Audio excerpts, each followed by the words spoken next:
Alright folks, welcome back. It's Let's Play Panzer General on the Mysterious JG. We were ready to take Moscow last time, so let's do that.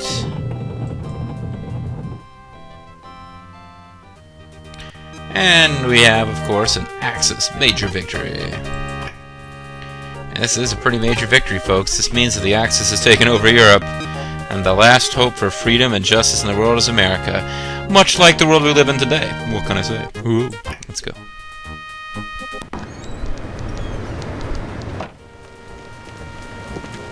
Love that walking into the room sound I always include.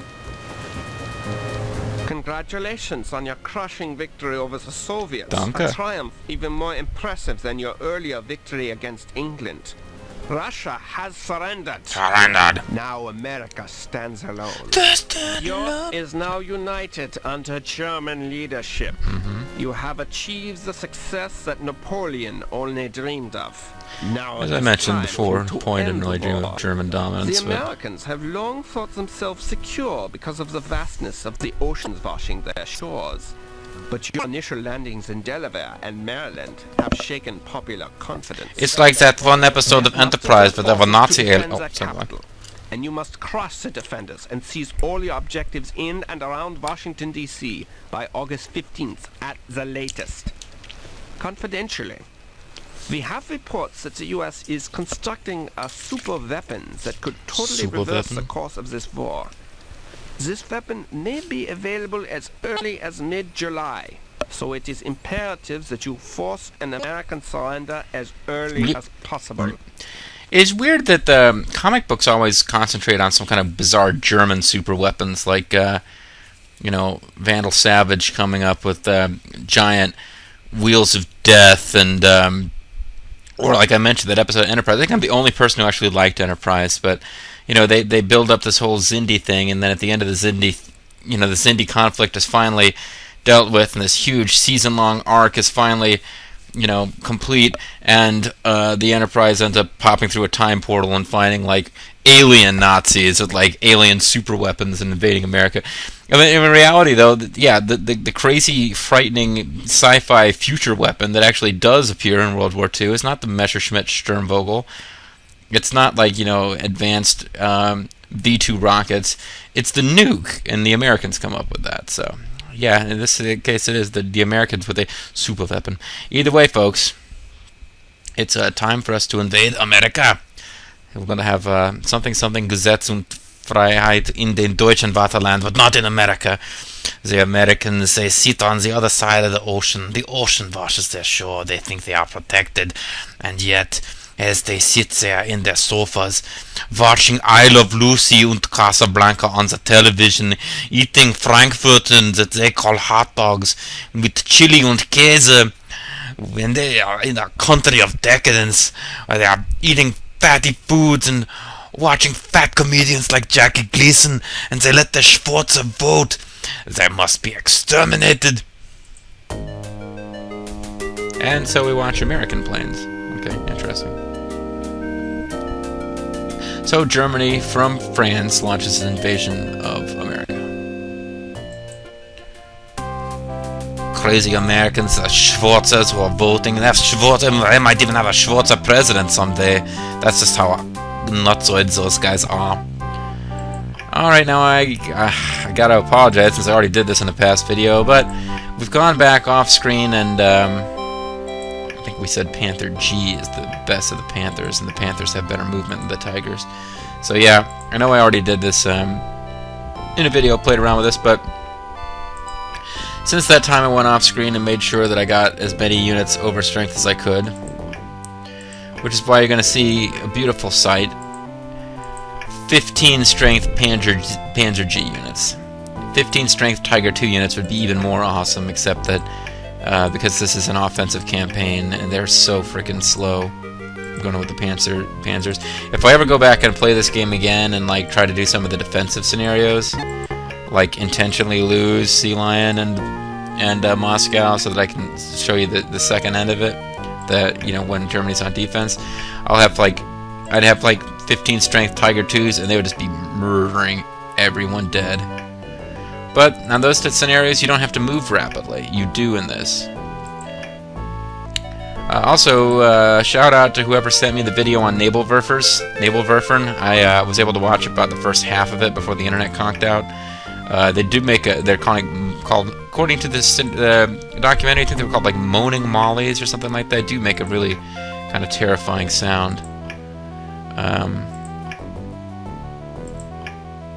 And they were said that they would serve as part of fire brigades. They would move from one sector of the German defensive line to another, just dealing with breakthroughs by the Allies. And that was one of the things about them that was really cool and awesome and stuff. I think we figured out which of these I was going to use, and now I can't remember what it was. Tracked movement 3, no, it wasn't that one. I think it was the Jag Panther because of its movement. And we also found out that I have loads of prestige, so I don't really have to worry about that.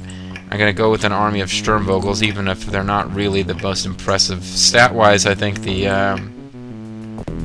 Heinkel 162, I don't even know what that plane is from history. I'm sure somebody could tell me. I think it's slightly better than this Sturmvogel. Looks like it was probably a German jet that followed the Sturmvogel, but the Sturmvogel is just, well, for one thing, it's a freaking cool name. Sturmvogel is German for Stormbird, but it sounds pretty cool in either language, actually. There's certain German phrases that have made their way into English, and some of them sound really cool in German, but the coolest ones in German were also cool in America, like Sturm und Drang is a phrase that gets used sometimes, Sturm und Drang, but that means like storm and fury, I think, so it's kind of like already a pretty cool phrase even in English. And I think we weren't going to mess with the bombers, at least not the tactical bombers. The strategic bombers, which I've been so heavily criticized for using at all, I will upgrade one last time. Obviously, there will be no further upgrading after this. This will be the final scenario of this game. Yeah, a lot of flack, pardon the pun. These bombers have taken a lot of flack. Yeah, gotten a lot of flack from commenters for even using strategic bombers. In Allied general, I find that the British and the Americans especially have really powerful strategic bombers, but level bombers, I should say. But the tactical bombers, people were like upset. Why are you using those more and the other ones less? I'm also, of course, really annoyed that I lost a Naval Werfer, although, as you can see, even this one's been around since France, I think, and it still doesn't have experience. It's just really hard to get experience for those guys. So, it's tempting to learn lessons from I played around with this on camera a while ago. I know, for example, that the best air units I'm going to face are starting out in the southern part of the map, so it's tempting to put all my Messerschmitts down there. But I should try and play fair and deploy them the way I would have, which was exit. Basically, I was going to have some Sturmvogels up here and some Sturmvogels down here. Maybe I'll just put them here and here. Because what I'm thinking about is that I was going to use level bombers to try to win the battle with the American Navy. But really, I wouldn't know if I didn't cheat a bit that there's only one submarine over here. I might have thought that there were some more naval forces pocketed here in the Potomac. Although it would make sense, you can't really fit a whole lot of naval units in the Potomac. Okay, so let's try to be smart with our placement here. I've got 7 infantry to place, all like as elite as German infantry can be. Bridging engineers. In theory, you could argue that a better infantry units. You can argue theoretically that an infantry unit with better movement than the bridging engineers would be better.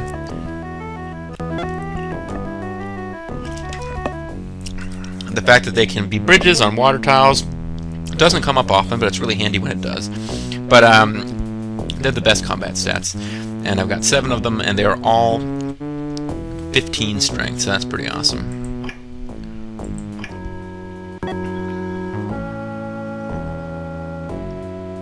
So I can probably put them... Hold on. I don't know how much range this thing has. I kind of feel like I want to kill those things on the first turn. One guy here. One guy here.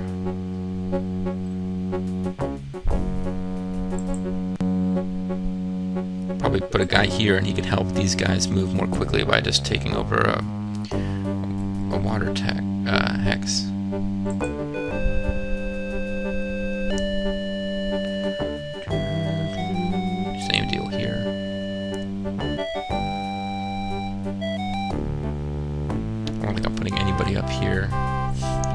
right on the American shore. Okay, now I got kind of a weak Panzer unit. A really good Panzer unit. Another really good one. Another really good one. Another really good one.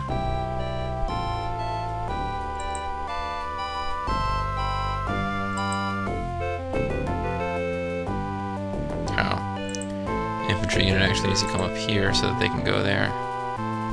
You're gonna go here, here, you would go here, you would go here, you would go here, which means I can put somebody here. You're gonna go there, you're gonna go there, you're gonna go there, so I can put somebody here. I might want to put a naval Werfer there, actually. Naval Werfers might not get to do very much right at the very beginning of this whole mess. Well, let's put another tank down here, and Jag Panther here. Naval Werfer here, and we'll move that Panther down here, and then another Naval Werfer can come here, and now it's time to place the Air Force. Okay, so how much do I feel like cheating? How much do I feel like playing fair? I think I split them almost evenly, and that's going to be a mistake. There's going to be a nasty, nasty air battle at the very beginning of this with the British, or the RAF. I kind of wish I'd had more opportunity to overstrength those units, actually, because this is going to get ugly.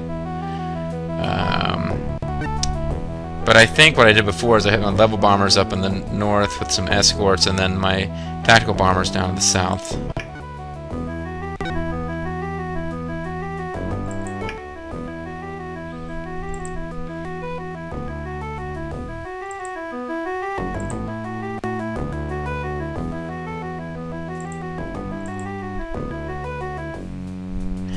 Although, I got a strategic objective here I could probably bomb the shit out of.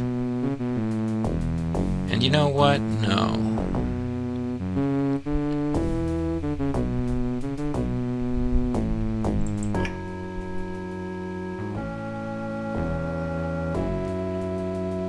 Because these Heinkels could really do some damage by bombing these fortresses and knock out their ammo.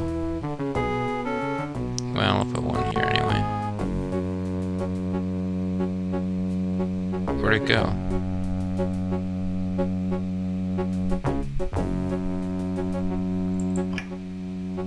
Oh. Didn't end up placing it all somehow.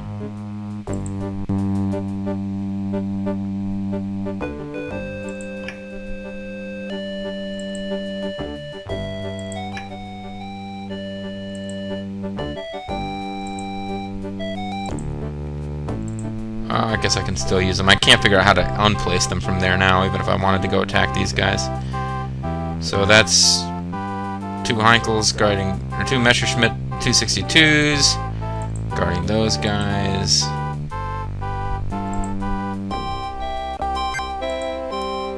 Axis turn 1, June 1st, 1945. There, 22 turns remaining. Let us save our game.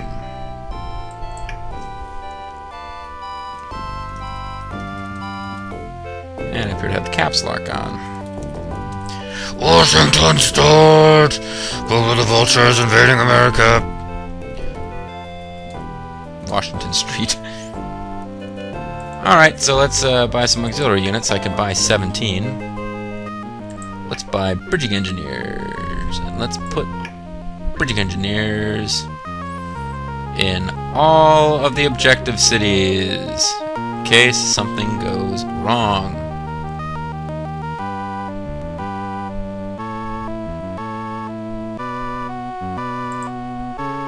Let's place another bridging engineer. We'll give this one a truck. No reason to be skimpy out on this. Well, I don't know. I might have to buy a whole bunch of planes later, but we'll drive them over there to guard that airfield.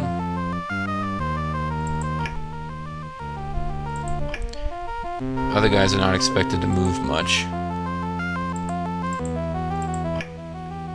Oh, I ended up giving those guys transports anyway.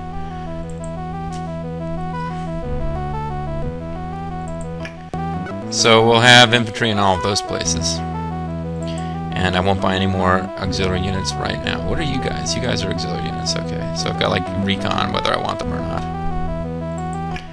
Now I happen to know that there's RAF up here, but in spirit of fair play, let's try and act on knowledge that I should have at this point.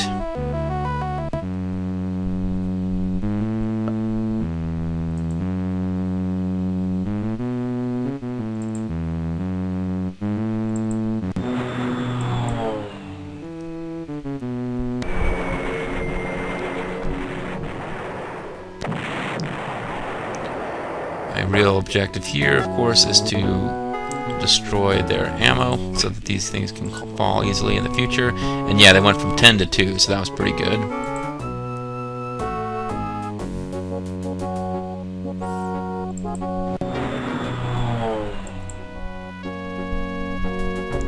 And I'll just deal with the Navy when they get down here. Ooh, that was a really good performance.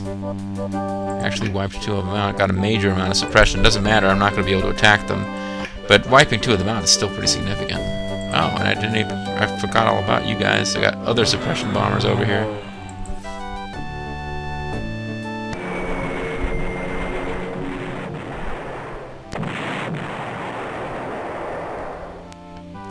Wenn ich ein Voglein war und auch 2 Flügel hat, flog ich zu dir. As you can see, the less experienced suppression bombers are not being as effective.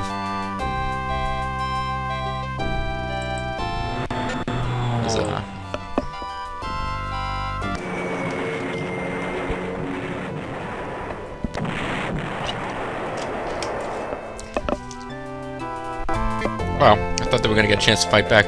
Oh, Prince Frederick is apparently no longer part of America. Excellent.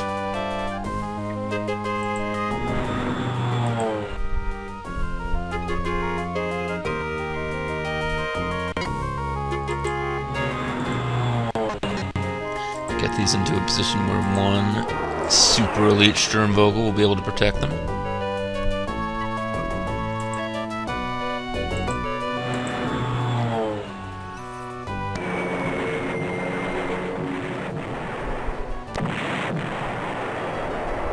Nice. I don't know what I thought was going to happen by placing this guy here. Was I not able to see this fort? Maybe I couldn't see that fort when I landed them, but that seems like a stupid move now. Ah, they've got in here, guys. Well, they won't be able to fly and hit them. Let's see. Oh, you already moved. Trying to think what I can do with these guys. I can fly them over targets that aren't capable of movement, and then be pretty sure that nobody's going to be able to attack these guys. Nobody's going to be able to swing over there. Those are not anti-air like the stationary flak guns. Those are like the ones that actually will drive underneath you and attack on their turn. So, like, you see, if I tried to attack them, it'd be a bad scene. But I doubt that they'll pull the infantry out of the city, so I can probably attack here safely.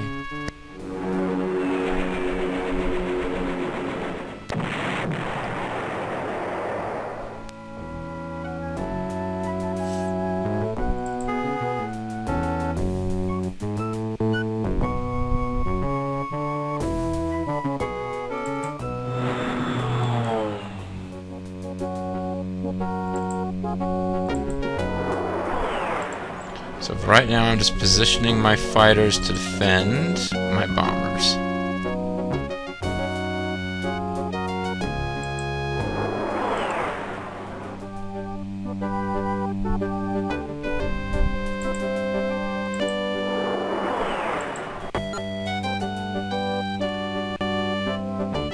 Although I could potentially come take a pot shot at these guys just for funsies.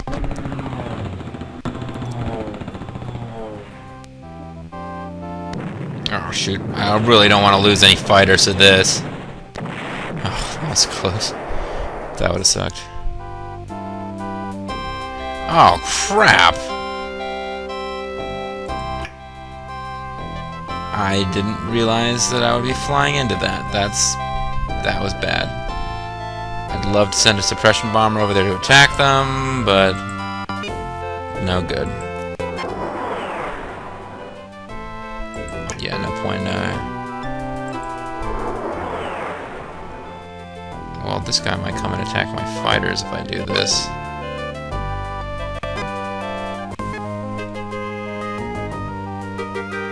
I'm still gonna do it. Probably not a very good move, but... Oh, and those guys have anti-air attack, too. I'm spending my air resources foolishly, it looks like.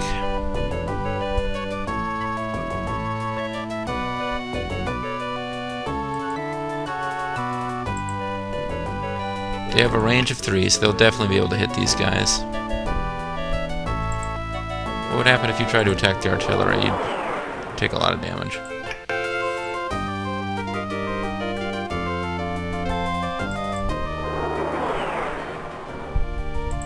I want to keep them over here because I have a feeling it's going to be a pretty big showdown.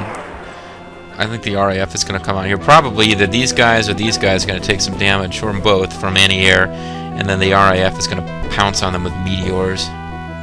Meteor! Tell of the Sage is going to appear and attack. Alright, so, that's it for my air units, isn't it? I think so. Oh, there's still 2 guys up here.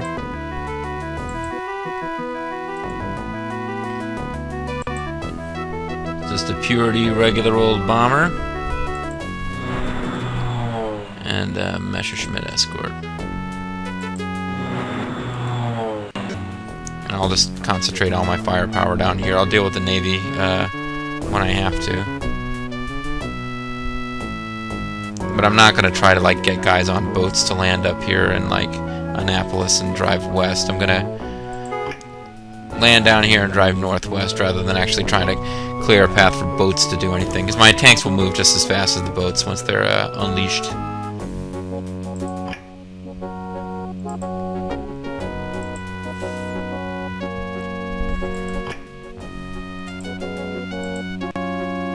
And there will be losses on the first turn as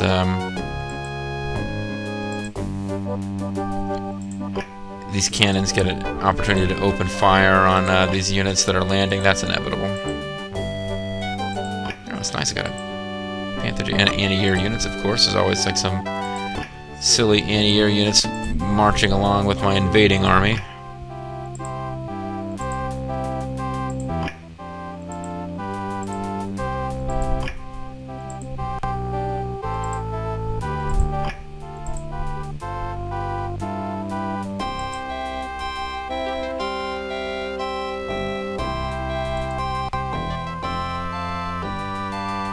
I'd love to be able to get rid of this thing so that my naval Werfers could actually land, but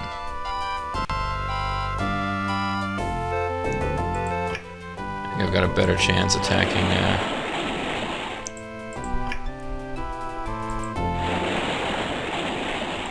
try to break you guys before you get a chance to beat up on my Sturmvogel, and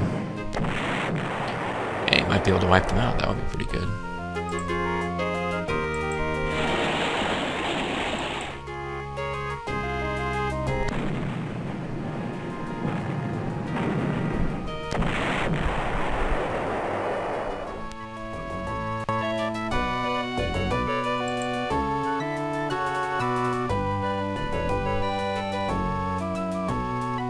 I think these guys might be needed against the Air Force, or do I want to bring them up the river to, they could eventually make their way up here and start attacking targets in Washington.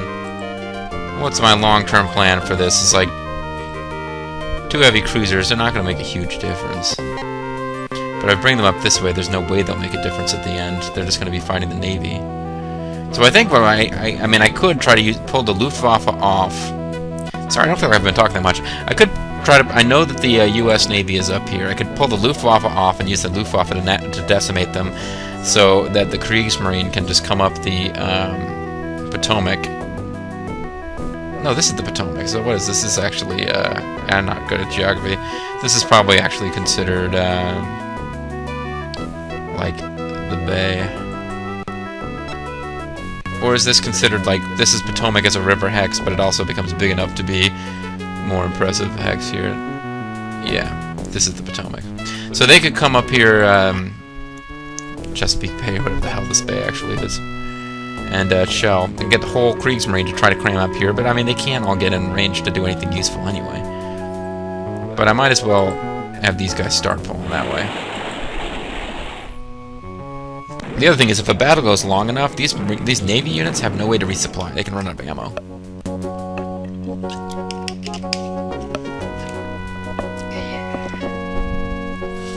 What's your range? 2. So I don't have to engage that thing at all.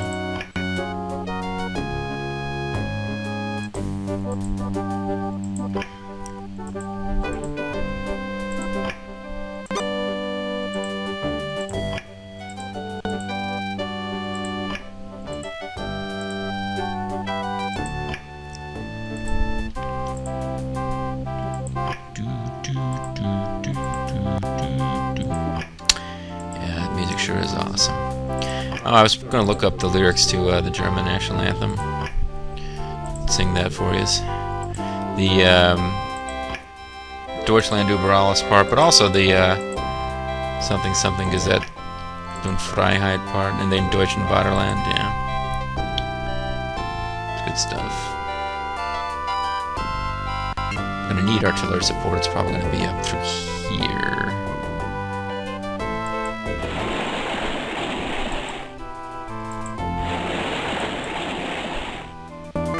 This thing's probably going to shell these naval burfers in the boats. That's probably the best chance they've got. So it's nice that I softened them up a bit. Kind of surprised at how little chance I got to do that with these battleships, but they did some damage.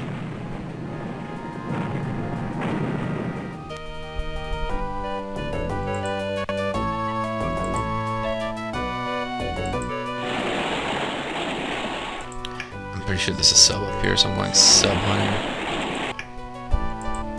Silent running.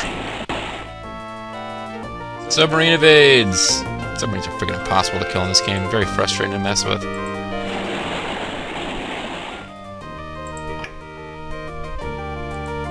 How much ammo have you got now? 2.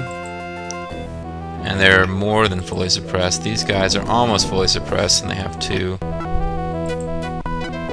Guys are actually a little more dangerous, so I'll just waste one of their ammo. So on the next turn, they don't even need to be suppression bombed. They'll be out of ammo if they attack. You guys can cruise up here. And I guess my strategy was going to be pull the Kriegsmarine back.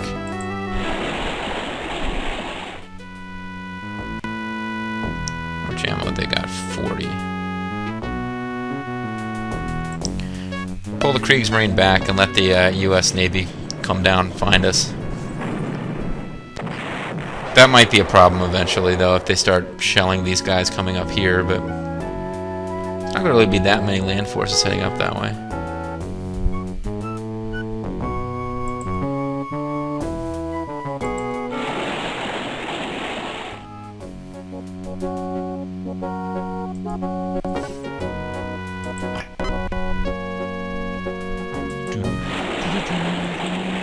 Might as well shoot at you, why not?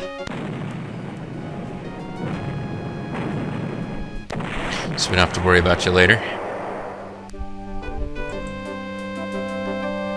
These guys are really going to do no good being up here, probably, so I might as well pull them back to be fodder for the battle against the Navy.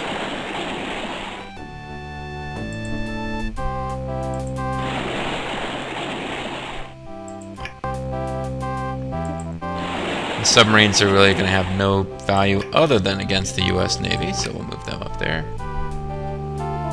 Hey, Washington A, what do you know? I can save the game while messing around. This will just take over for that.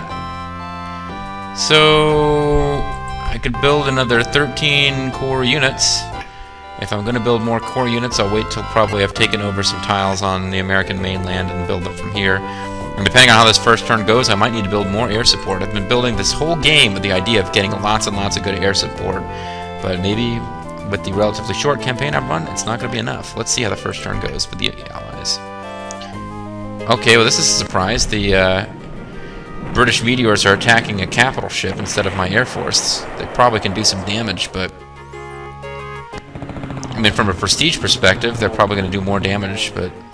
Oh, wow, that was a total waste of their turn. Wow. This is pretty foolish by the Allied commander. They even lost one of their planes.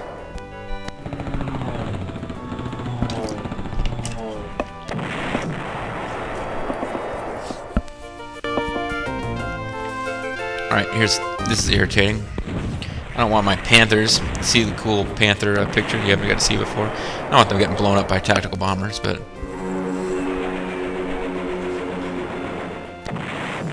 And it didn't happen, so that's good.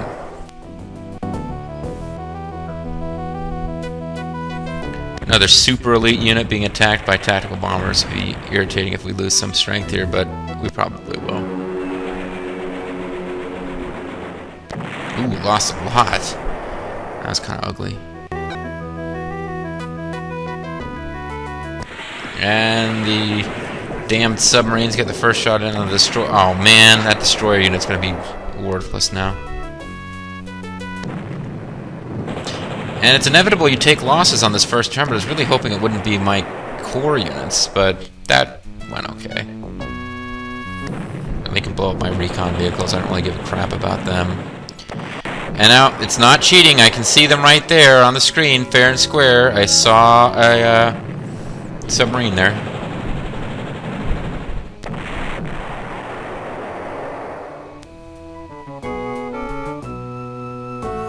And I knew this was coming. I wasn't looking forward to it. And I see the American Air Force is coming in. Yeah, this is going to be ugly. The fight between the Luftwaffe and the various Allied Air Forces is going to be ugly. But, we're going to have to pick that up another time.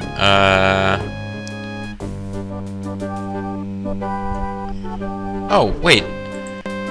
I just realized I don't need to find a window to pop up. I had a way for doing it here. We'll come to this screen. That means it's time for us to end this video. When we come back, folks, the Germans have landed on the American mainland. Obviously, we already took over bits of Delaware and Maryland, according to the narrator. Johann von German men.